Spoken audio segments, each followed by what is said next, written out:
আসসালামু আলাইকুম, কেমন আছেন সবাই? আলহামদুলিল্লাহ আমি অনেক ভালো আছি। আপনারাও যে যেখানে আছেন নিশ্চয়ই ভালো আছেন।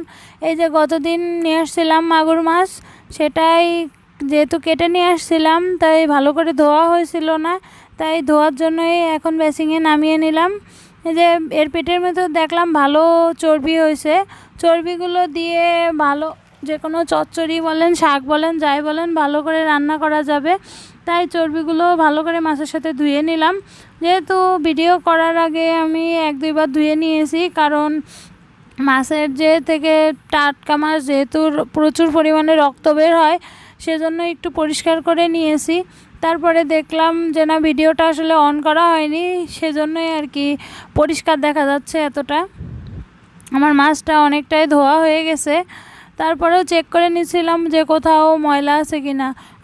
আসলে মাগুর মাছ খেতে খুবই ভালো লাগে, আর যারা পছন্দ করে না তারা ইগনোর করবেন। মাগুর মাছ এমন একটা মাছ যেটা খেলেও কিন্তু গায়ে রক্ত হয়, এটা অনেকে জানে অনেকে জানে না, কিন্তু এটা কিন্তু অনেক কার্যকরী। দেখেন চর্বিগুলো সেই পাঙাশ মাছের চর্বির মতো পুরোই ফ্রেশ। অন্যান্য মাছের যে চর্বি যেমন কেমন একটা থাকে, কালো থাকে, ময়লা থাকে, কিন্তু এই মাগুর মাছ পাঙাশ মাছের চর্বি পুরোটাই ফ্রেশ। এই দেখেন একদমই যে কোনো একটা সবজি বলেন বা তরকারি, মানে চচ্চড়ি টাইপের দিয়ে রান্না করে দেখবেন, এতটা স্বাদ লাগবে যে আপনি ভুলতে পারবেন না। যাই হোক, আমাদের কাজ তো সারাদিনে ফুরায় না, একটার পরে একটা কাজ লেগেই থাকে। তারপরেও ছোট বাচ্চা কাচ্চা নিয়ে অনেক কষ্ট করেই কাজ করতে হয়, যারা করে আসলে সেটা তারাই বোঝে। তারপরে এই যে মেয়েটার জন্য ছাদ থেকে কিছু টাটকা কলমি শাক নিয়ে আসলাম। ভাবলাম কলমি শাকগুলো আপনাদের সাথে শেয়ার করি।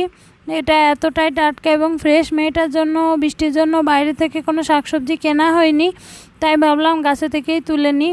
আর এই দেখেন আল্লাহ তাআলার কুদরত, দেখেন গাছেই কিন্তু এই কলমি শাকের বিচি থেকে এই যে আবার চারা গজাচ্ছে। মানে যতগুলো বিচি প্রত্যেকটা থেকে চারা গজাচ্ছে, না মাটি আছে না পানি আছে, নিচে পড়ে গেছে সেখান থেকেও চারা গজাচ্ছে।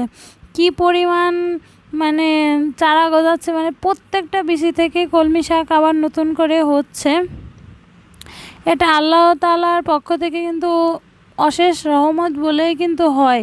না হলে দেখেন কত কষ্ট করে আমরা মাটিতে কিন্তু পুঁতি, তারপরে সার দিই, কত কিছু যে চারা বের হওয়ার জন্য, আর এখানে ঝুলে ঝুলেই চারা বের হয়ে যাচ্ছে, কোনো কিছুই লাগতেছে না।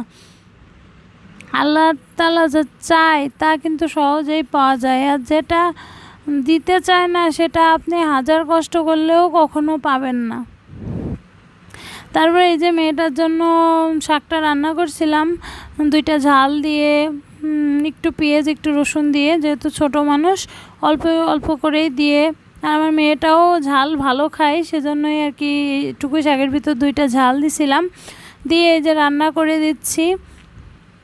আল্লাহর রহমতে ও ভালো খাই, আপনারা সবাই দোয়া করবেন। আর এই যে ওর জন্য বাটিতে করে কিছু চাল দিয়ে দিয়েছিলাম, যেহেতু আমাদের ভাত সকালের ভাত ছিল, ভাবলাম ওটাই গরম করে আমরা খেয়ে নেব, নতুন করে দেওয়ার দরকার নাই, সেজন্যই নতুন করে বাটিতে করে আবার নতুন করে তার জন্য ভাত রান্না করে দিলাম। দেখা হবে পরবর্তী ভিডিওটা, আজকের মতো বিদায়।